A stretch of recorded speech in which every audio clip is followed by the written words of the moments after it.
Hello once again, this is Uncle Jimmy with Jimmy's Train Station and Travel Adventures, and today we are in Carlisle, Pennsylvania, and more specific than that, we're at the U.S. Army Heritage Museum here in Carlisle.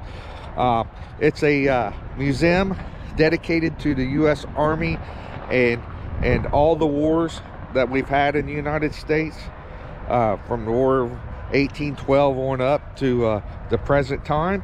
And they not only have a museum here that you can walk through with interactive things, but they have monuments. They have tanks, different kind of tanks on the grounds. Outside they have a walk-through trail with different bunkers, like what a World War I bunker would look like, trench lines, a little fort from like the War of 1812 and things like that. So follow me on this adventure, and I believe the museum is free if I'm not mistaken, and it's in Carlisle, Pennsylvania. So follow me and enjoy the U.S. Army Heritage Training Center and Museum. The Ford, they took over for Willis after World War II, and they had to change the grill shape on it so you could tell the difference between them. But I drove a Jeep like this for a year in Vietnam. This was our only vehicle with our advisor team. Well, thank you for your service. Thank you. Fully restored. If you put gas and oil back in it, it would run again. The guy was very meticulous at trying to get original parts and stuff for it, and did a great job with it, and loaned it to us as a lobby exhibit, and it's very popular. Kids love to sit in it. We used to have actually sit in the driver's seat, and then we had to put this cage around it because they started messing with the handles and turn signal stuff too much and broke one of them off. So this replaced the Willie from World War II. Right. Yep. And they used this in Korea too. They still use the World War II Jeep in Korea. This one came after Korea. So Vietnam. Used in Vietnam up to, I would say, some of the stuff we were doing over in Eastern Europe, Bosnia, Herzegovina, whatever, till we started to get other vehicles that were more appropriate. But this thing, they could put them together in about 4 hours, and they were pumping them out of the manufacturing plants, because this was how we got our soldiers out of the mud and got the Army more mobile. And we used ours, we had radio equipment in the back, used it mostly to bring in supplies, but never used it in a combat situation because the bad guys could blow something like this. Call me silly, it has an Army smell to it. Yeah, well, the canvas. Yeah, the canvas. But we never put a top on it because you had to see. Right. Even during monsoon, and this windscreen, we always had it down so we could get some air, but we had a piece of pipe welded onto the front bumper to prevent against bad guys putting wire across the road. Because if this was up, that would catch it, but we always had it down so we'd get a little bit of air. Right. It was so freaking hot, but we had the pipe, it was about that high. That makes sense. Well, it worked. I mean, there was a few times we hit wire, and it's like, of course, we were lucky. We hit the wire, and it wasn't set up to blow up or bomb. It just had wire strung across the road. But the difference is in the grip. This write-up will give you a little more background, but the World War II had vertical, and then our version had horizontal. That's interesting. And I think they say that in the write-up to differentiate between the Willis and the Ford. Well, I appreciate you, and thank you for your service once again. You're welcome. Again, thanks for coming in. This is what we're all about. So that's an interesting little fact about this Jeep. I didn't know that. So we'll go inside here and into the main museum and look around.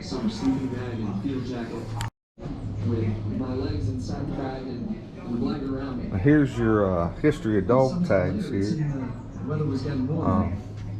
This is your World War I, World War II, which it didn't change much from World War II to Vietnam to current operations. Bill Mackey found me. Not much at all. He slapped me around for 15 minutes before he could get me away. Now, Put my arm over his neck. what it has is your serial number, name, Mackey. Moonshine religion, Alabama. your company. Thanks every day to a good friend. Now up here is an actual dog tag from the Civil War, July 25th, which they didn't have a lot of these. 15 years and 5 months. Spanish-American War, To uphold the honor and flag of the United States against all World War One. The next day, But they did have dog tags in the Civil War, but you didn't see much of that. There wasn't many.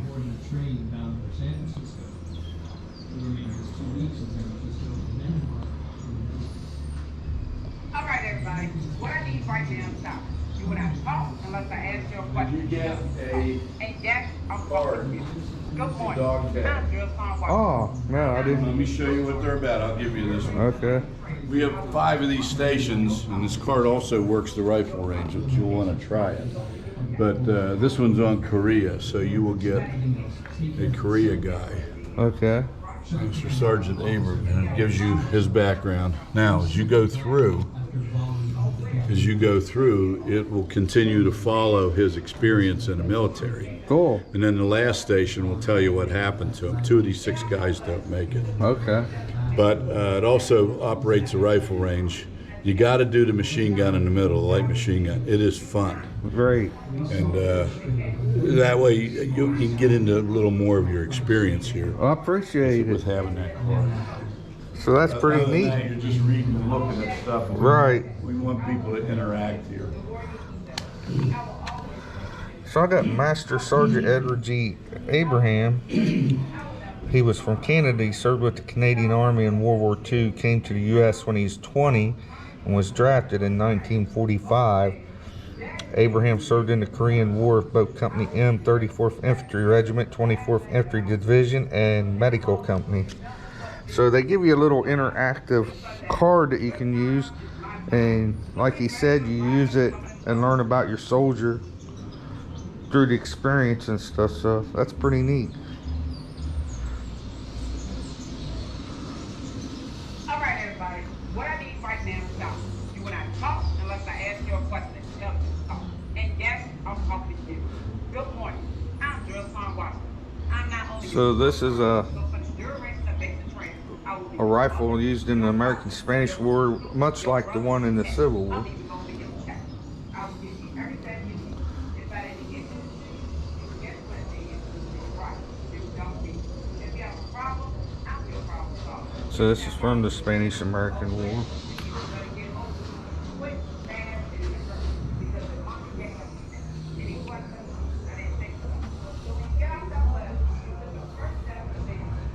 Uniform from the Spanish-American War.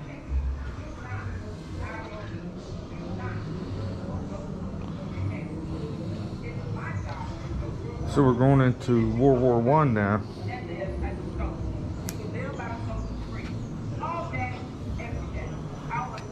World War One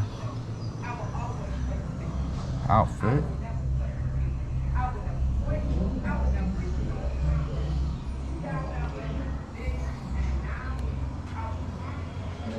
There's your typical U.S.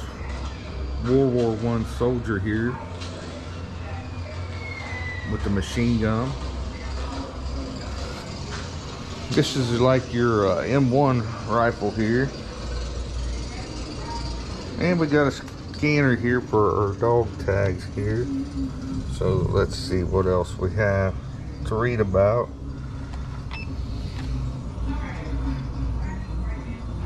Said he flew to Korea from Japan aboard a military craft.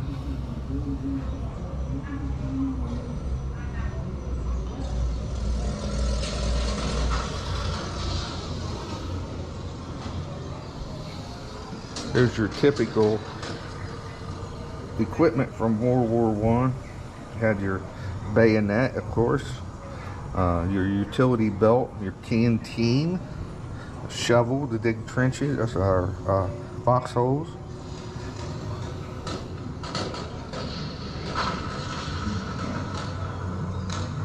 first aid kit, a little one, and then of course your backpack, and there's your mess kit.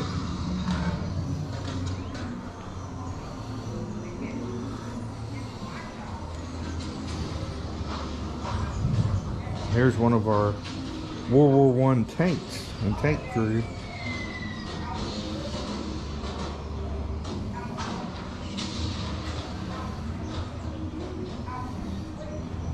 This is it in action here.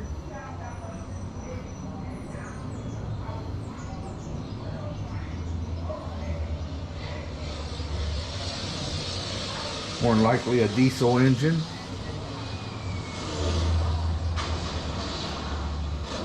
It's a FT-17 light tank of the British Mark IV and 5 heavy tanks.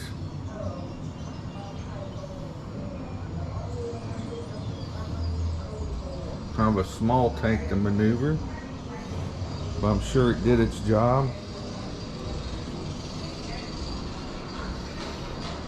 Now we are moving into World War II.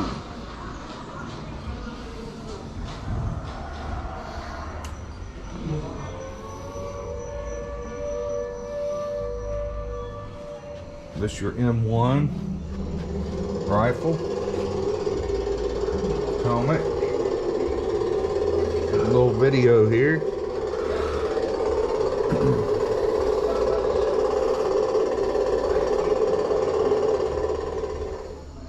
A date which will live in infamy. The United States of America was suddenly and deliberately attacked by naval and air forces of the Empire of Japan.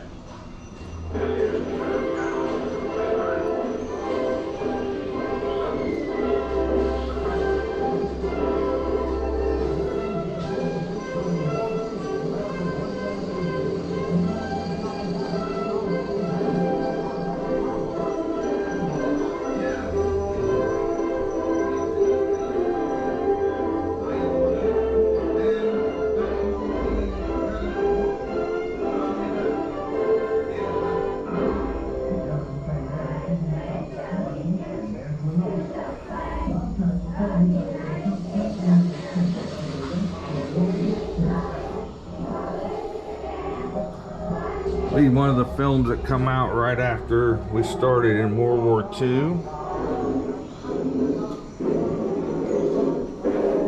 World War II uniform.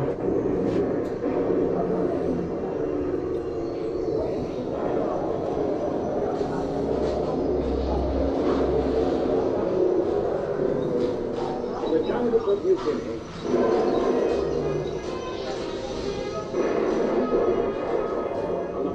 Shores of the Aleutian.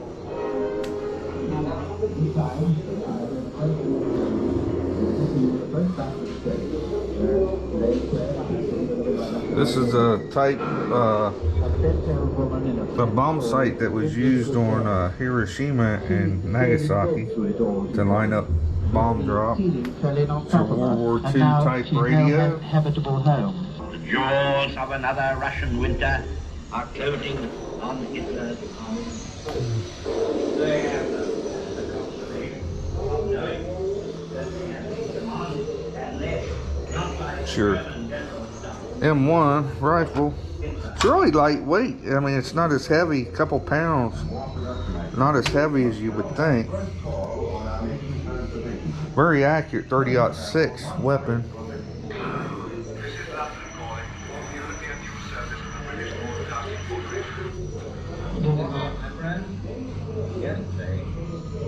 Piece of a bomber that was shot down.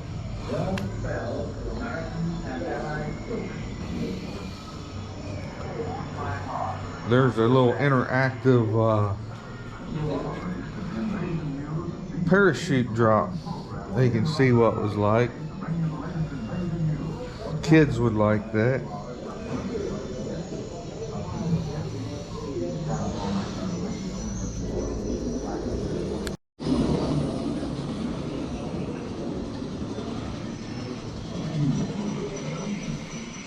Got your combat boots there.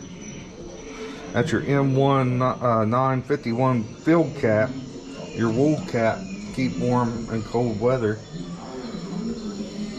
Type of cameras that were used back then.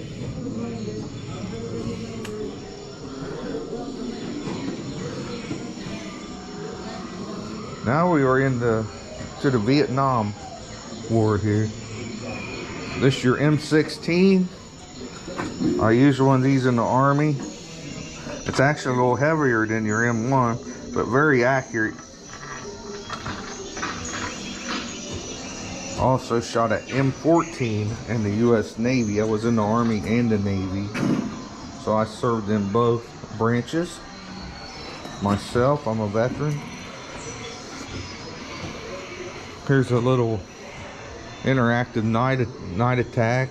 It says this immersive exhibit portrays computer-generated images and sounds of combat in dark and confined space. Viewer discretion is advised. So we're gonna go in and see what this is all about.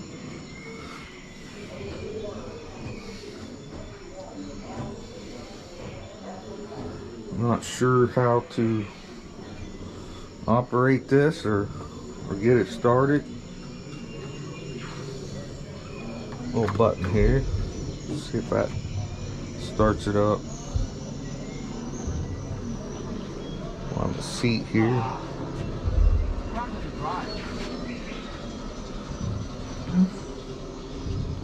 Anyway, they were out in the valley. They outran what could have been a nasty firefight. Lots of bad guys. They said something big is building up. Yeah, I hope we're not in for tonight. The last thing I want to see is the Chinese coming at us.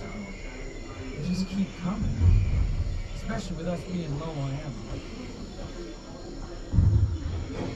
It's Russ. It's me. Looking for appointments, so we gotta be ready to call in plans. On the way across the valley. On the hill. Unless the movie dead spot on the hill, you should be able to see. Once they get in the wire, we'll hit them rattling again. They'll hit the line. They're already in the wire. Can you see them? Can you see them?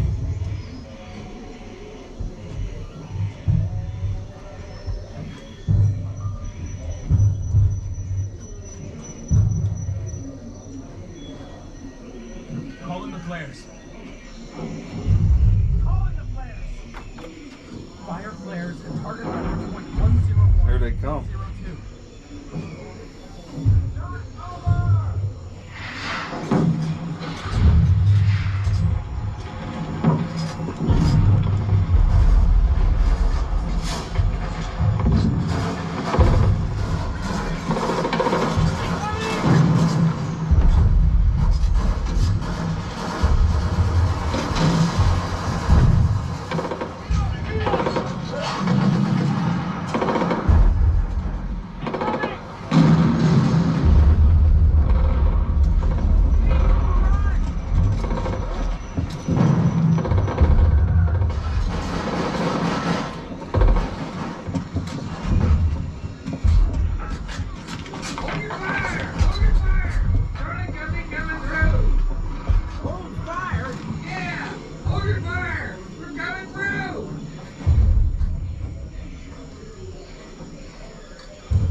So a little interactive thing to show you what it was like. We got another dog tag thing out here, so let's see about our soldiers.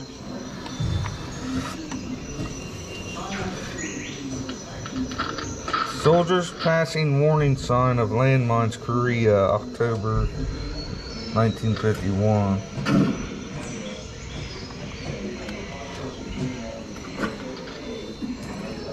Here's your Viet Cong tunnels, and they built underground. They were really hard people to fight.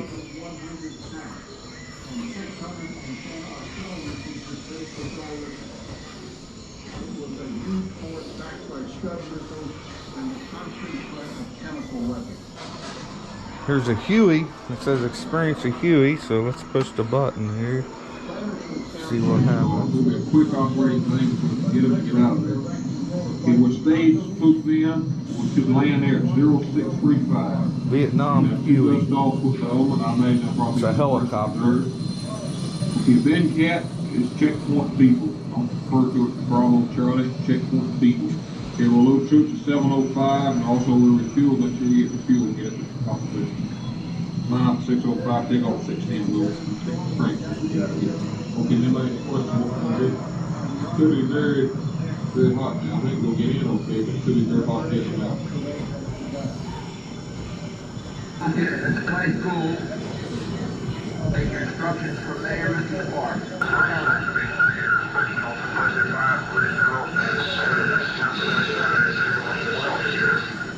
Now this 30 say that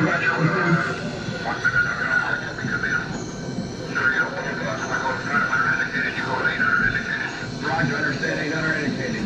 3-2, you understand 800 indicated. I'll see if this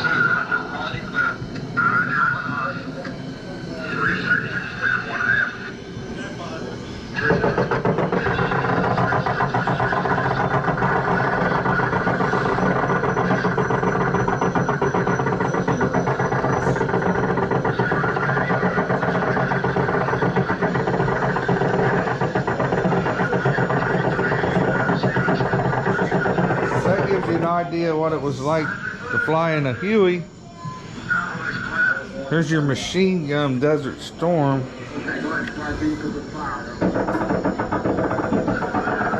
We're going into the Desert Storm now.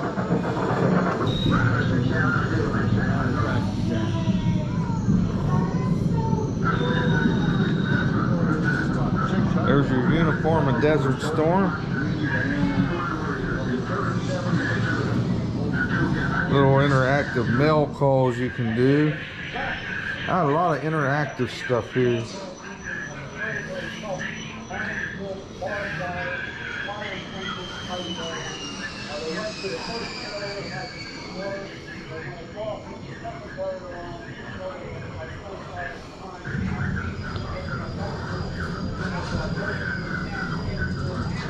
Not sure what this is.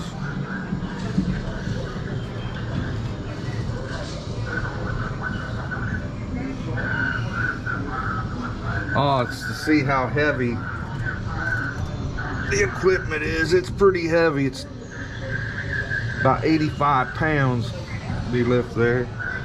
So 85 pounds worth of equipment. These rifles, newer rifles, are really lightweight, which are nice.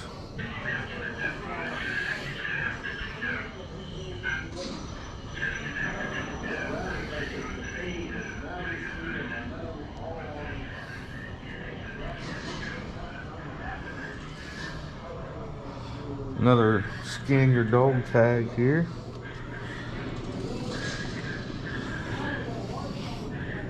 It says Master Sergeant Edward G. Abraham saw combat during the Korean War at Chuari in the Kumsong Valley, Heartbreak Ridge, Hills 812 and 854 in Old Badley. He received the Bronze Star awarded for his heroic and let me see if I can do it again. Meritorious achievements. After 9 years in the Army, Abraham was discharged on August 19, 1953. In 1954, he attended the aviation school in California under the GI Bill and earned a pilot license. From 1955 to 1987, he served in the California National Guard. And in 1991, he was recalled in support of Operation Desert Storm. So he did survive the Korean War.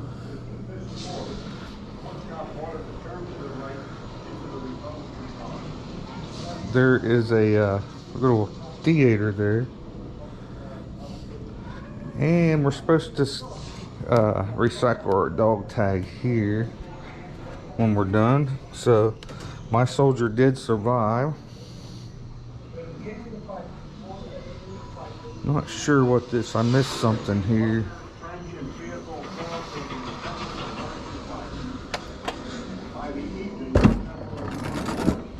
Ah, okay, here's your roadside bombs.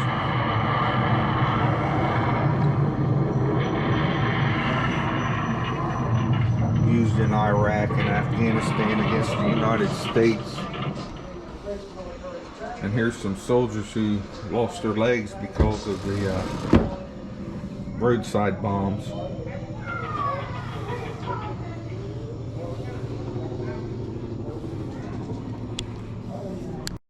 And here we have another small exhibit of the Korean War.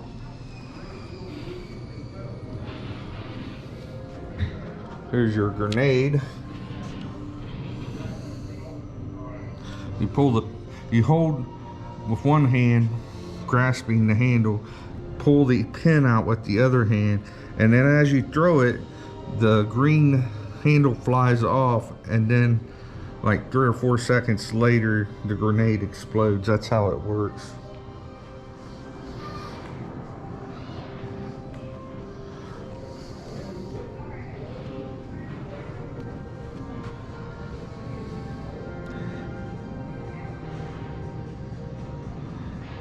This is a recoiled rifle, a T-34-85 tank, 75mm tank busting rifle.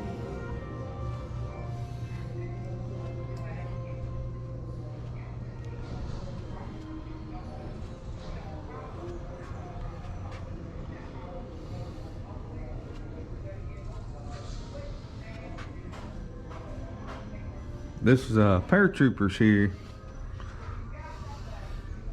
He's preparing to jump, standing at the door.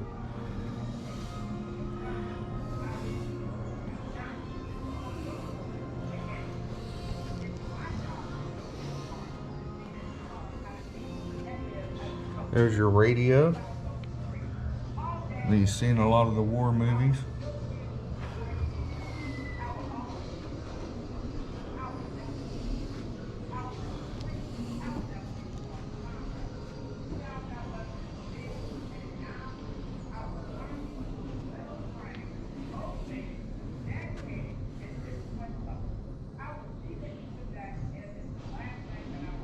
These are different Vietnamese that helped us in the war. Of Charles Lamb. This is his uniform.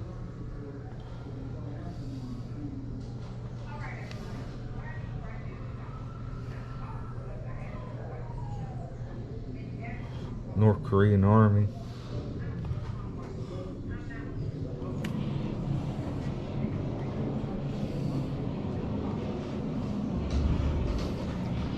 Then from here we go out into the gift shop.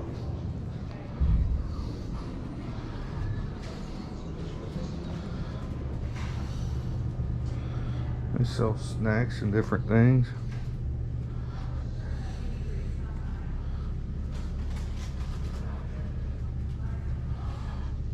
Well, if I had my son with me, he'd like to get a Lego set. He loves his Legos.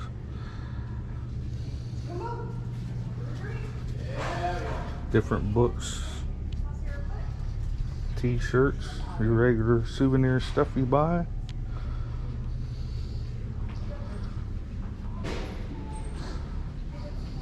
So follow me and we'll continue the tour. I have additional exhibits this way, but they do actually have a library archive here, just like in Washington.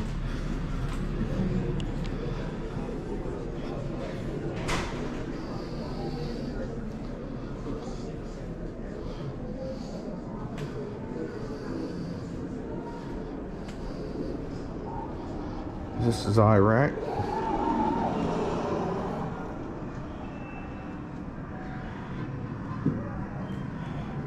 Got the Iraqi uniform here.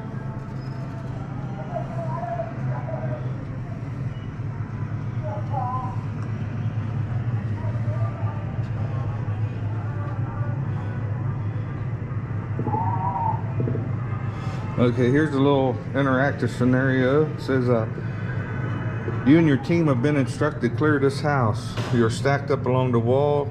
Your 360-degree security is in place. What is on the other side of the door? The order go is given. Push the green handle slowly to open the door. Each time the door is open, you will encounter a different scenario. So here we go.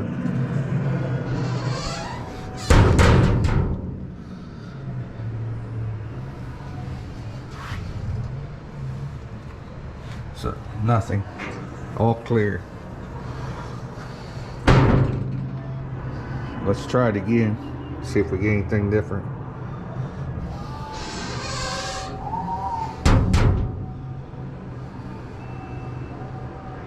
Again, all clear. We'll try one more time to see if anything else happens differently.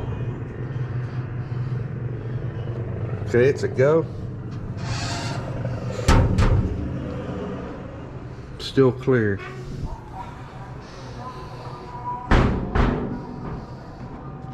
There's your library and archives exhibit there. I'm not sure if there's a second floor or not. I don't think so.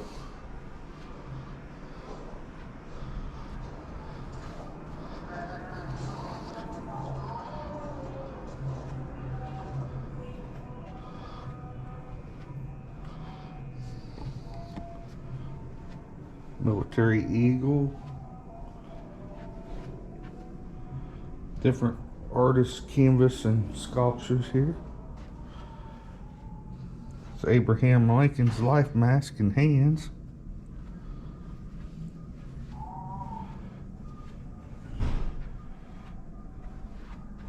There's a sculpture of Abraham Lincoln.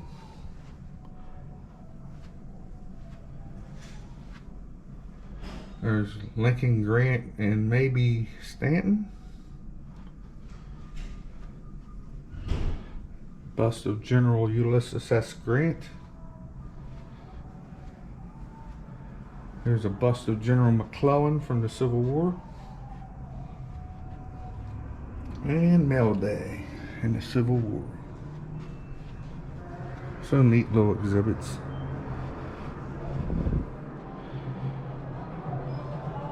Let's try this door one more time and see if we get anything different.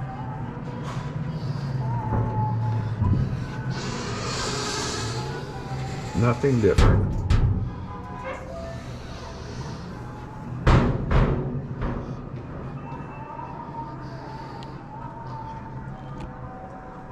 All right, let's continue on.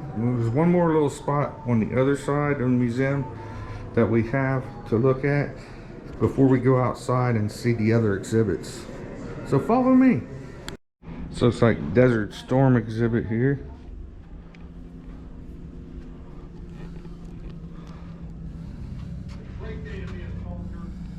Captain Mark Miley wore this during the Desert Storm battle. That's when I was in the Army during Desert Storm. Didn't see no action in either Army or Navy, but I was in during the Gulf War in the Navy, but seen no action. August 2nd, 1990, the Iraqi Republican Guard divisions rushed across the Kuwaiti border and quickly overran the dying Kuwaiti army in less than 48 hours. Iraq will not be permitted to annex Kuwait. Just the way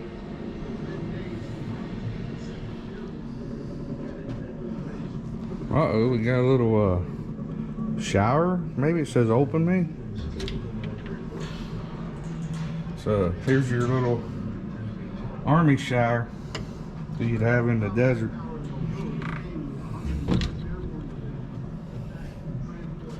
There's your helmet.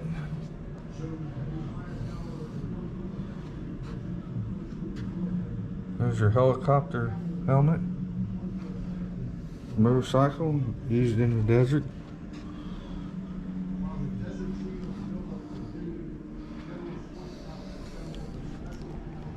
There's your women in that area of the country. There's another shower. That one's locked.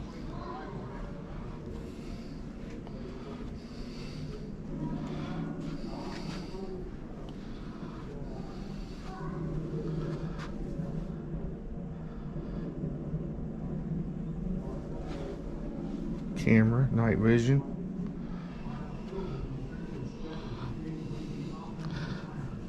Carry birds in case of gas and stuff to know if there's gas or poisonous in the air. Different army maps.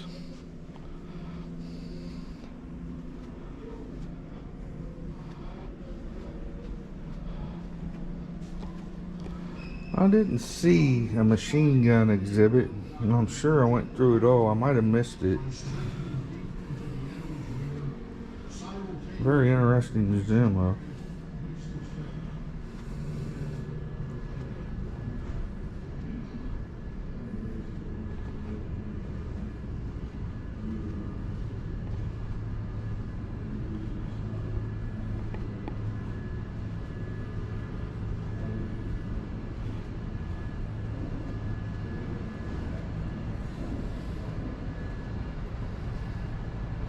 Another Desert Storm helmet.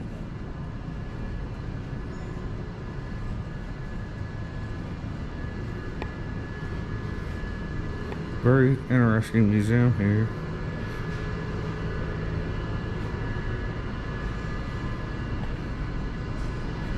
So I think that's about it, folks. We'll go outside and see the exhibits they have outside. So follow me on this adventure. This is an example of drummer Jarvis Hanks, 11th U.S. Infantry in the Battle of Lundy's Lane in the War of 1812. He served July 25th, 1814. Said he would keep playing his drum on his duty during the battle. And this is an example of that type of trench that they fought in against the British.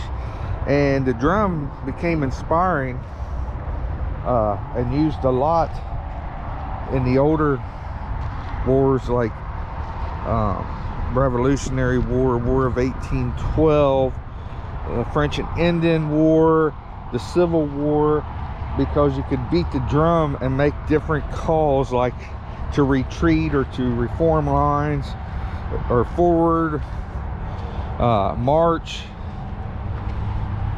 different beats for different maneuvers that help save battles. So as we're walking through here, I see a Sherman tank in the distance. We'll check it out. Looks like there's a helicopter, maybe a War of 1812 setup, another tank over there. So follow me and we'll see what we can find. Here we're standing in front of the Hellcat, the M18 tank destroyer. Tank destroyer, the 824th tank destroyer, rolls through a captured town in Italy. They gave themselves the name the Hellcats, and this is their symbol. Get a better look at the gun here. I'm not sure what size that is in millimeters. It got the M60 machine gun attached to the top. I'm not sure how many men would be in this tank, probably 3 or 4. You'd have a gunner, of course, the guy loading the ammo, the guy on the M16, and then the guy driving the tank. So I'd say like a 4 to 5 tank crew.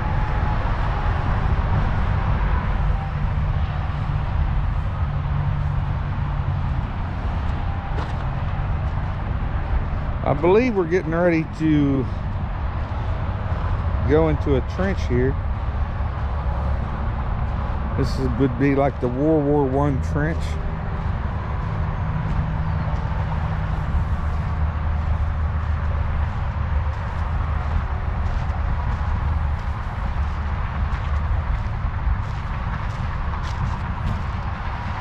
Barbed wire fence represents no man's land, which would be like this way past the trenches. So let's check out the trenches.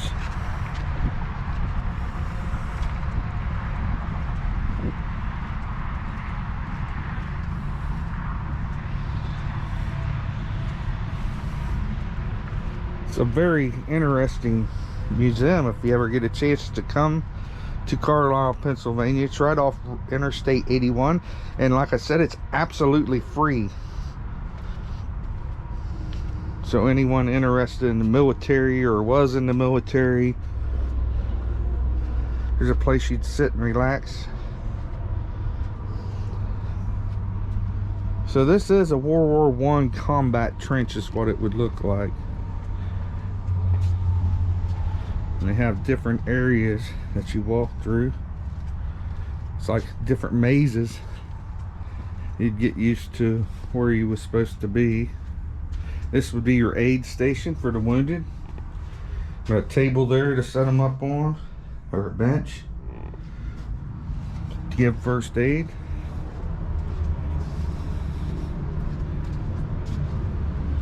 This might turn out to be a long video. I hope you're enjoying this. This might end up being one of my longest videos yet. Here's the communications where they would type out information to be sent. Telegraph.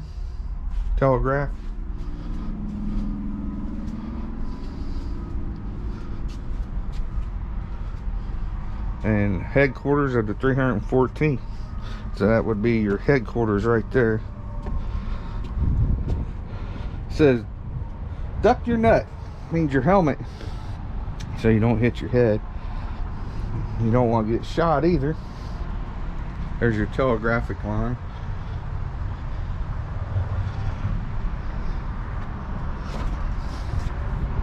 Duck Pin Alley, this is the mortar pit. Be shooting mortars up over. And this is to the front, which means to the enemy.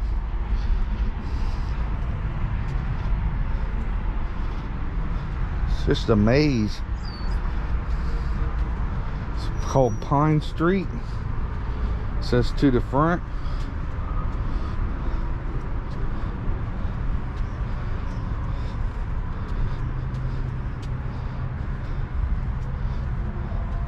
Another place to sit and rest. No man's land. Because right here you have your machine gun is put. There's your wire.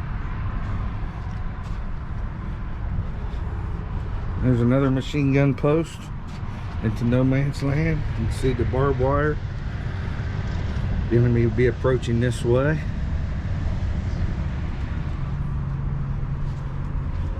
So each division had its machine gun post.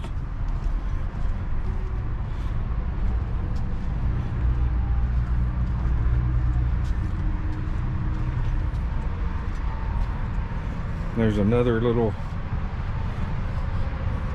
place a person could sit with a rifle or machine gun.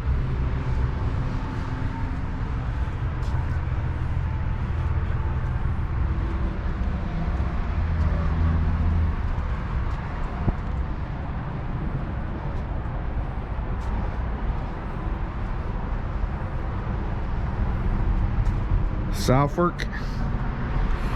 Here's where they would just have their rifles put up over here and shoot to no man's land. So that was interesting. So let's continue and see what else we have in store. Before we go into the pillbox, I wanted to show you an M1918 artillery cart that would be pulled behind the gun. This would hold your ammunition. It'd all be drawn by horses. Now this represents a German pillbox in the Argonne Forest.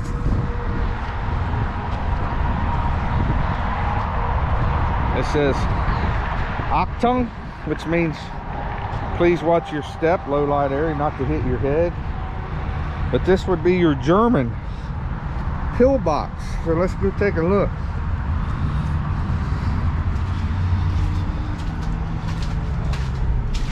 This is your typical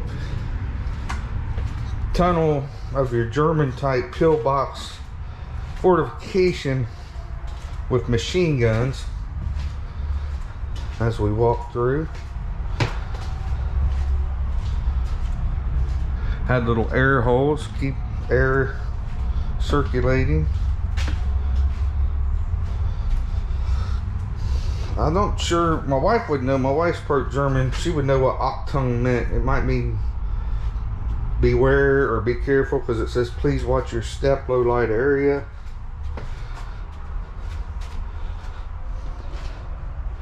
As you can see, it's very low light. Very good light came on. This is where your Germans would sleep. Now we are under the concrete pillbox, and these would be your machine gun holes that you'd shoot out of with your machine gun.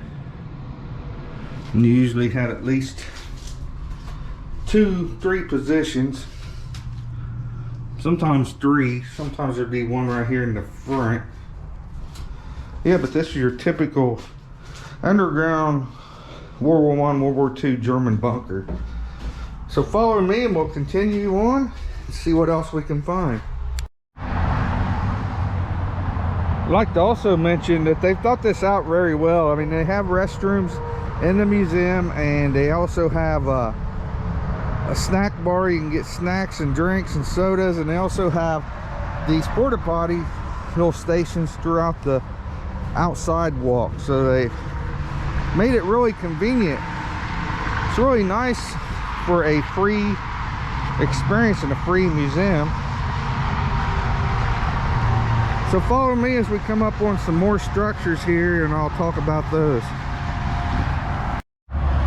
Well folks, I'm not going to be able to show you everything today, but I wanted to show you the main things. Up there around the bend from the fort, there's another more modern tank and helicopter and missile, but I'll save some of this for you to come visit yourself. I don't want to show you everything. I probably showed you 85 to 90% of the museum, but it's really nice for being a free museum. Like I said, here's your example of your blockhouse in the corner of your forts. They would be in each corner of the fort, 4 places,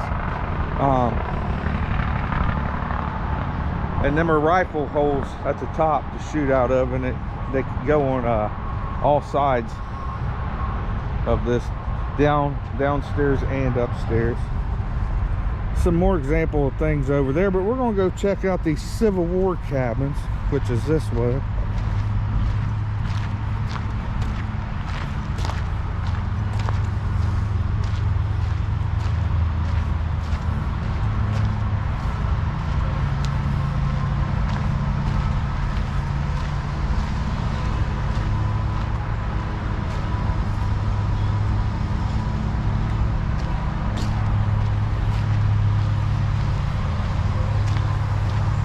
Nice little nature walk here.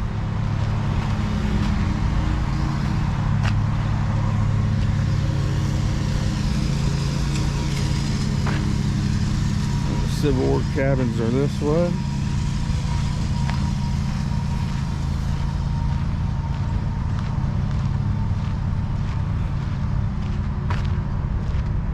Another tank over in the distance, and another artillery piece. You probably want to come and spend at least, I'd give myself a good 3 hours, especially if you have kids, so you can rest a little too in between. 3 hours would be sufficient to see everything. But this is your example of your Civil War cabins. They would build these during the winter months of the war, especially if they were campaigning or staying somewhere for a very long time. Example, sieges like Vicksburg and places like that, where they were going to be fighting for a long time in the winter. They would actually build these forts, little cabins. There's a small one. That's probably an officer cabin. This would be enlisted.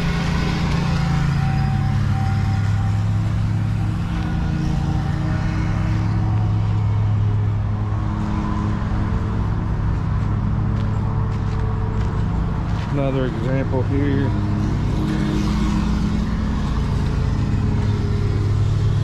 Enlisted, you'd sleep about 4 soldiers, maybe 5. They slept on the ground.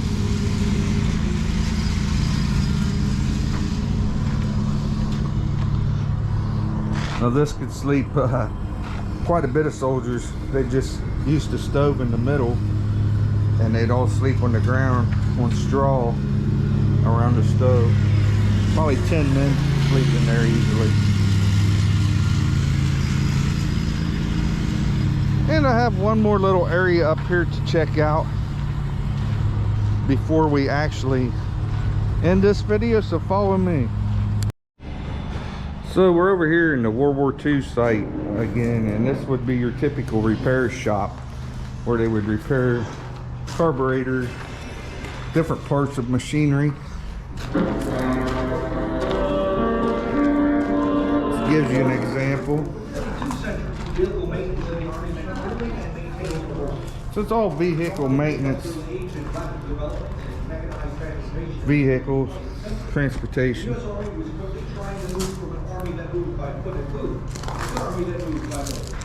Mechanization of them, that forces goes every town. Engineers and mechanics, we need to design and maintain the vehicle. After World War I, the Bible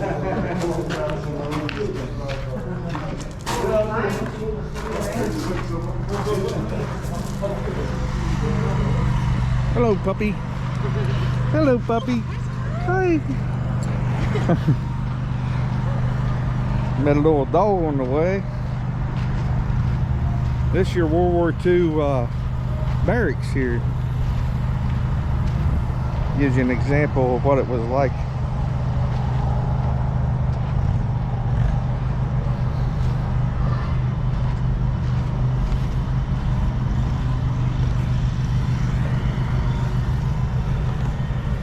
These be your barracks when, especially boot camp or training.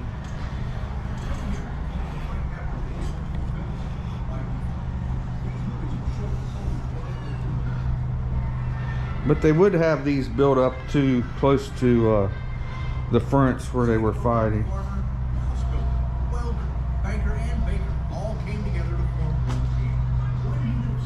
Not sure they had electrical fans. Well, they did have stoves, but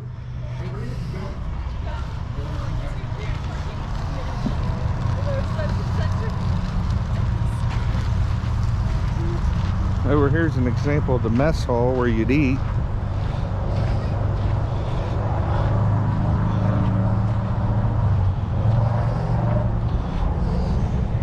Typical mess hall. You got your tables. Good old army child, nothing like it. See what the cooks are cooking up today. Ooh, pretty good. Looks like prime rib and piece of big raspberry pie, potatoes, vegetables, roll. Gotta keep them soldiers fed. Keep their energy up.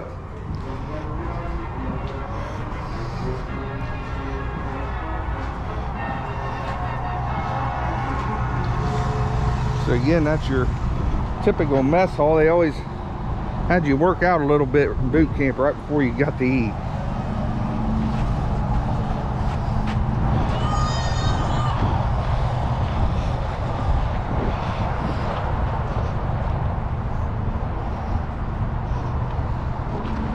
Down here, check out this building.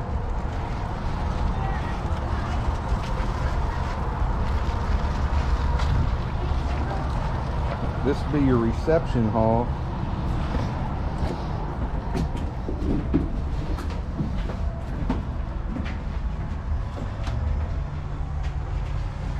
Part of your headquarters here. Headquarters barracks. Then they'd have your meetings in here, or your training in this part. That's your supply sergeant there. So you go to get supplies. The reception center.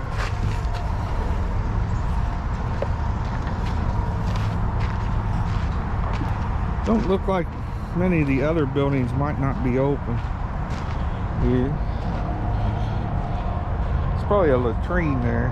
I'm not sure. Let's go around and see. Hate to pass it up if it's open. It's got a lock on it, but that's your example of your latrine. It's probably a shower house, maybe. For some reason these buildings are locked. Probably using it for storage.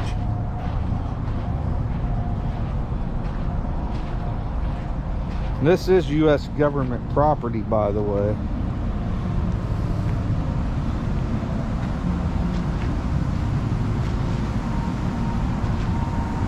I guess we can walk this way, it's okay. Golf course over there.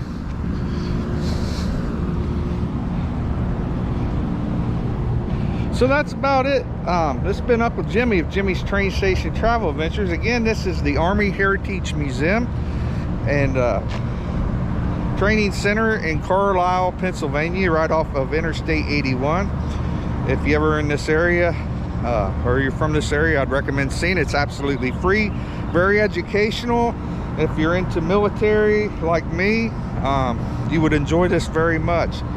If you're watching this, please subscribe to my channel, give it a thumbs up.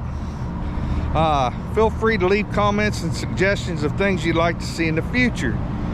Until then, go out and have your own adventures and enjoy life. Again, this is Uncle Jimmy of Jimmy's Train Station Travel Adventures. Till next time, goodbye.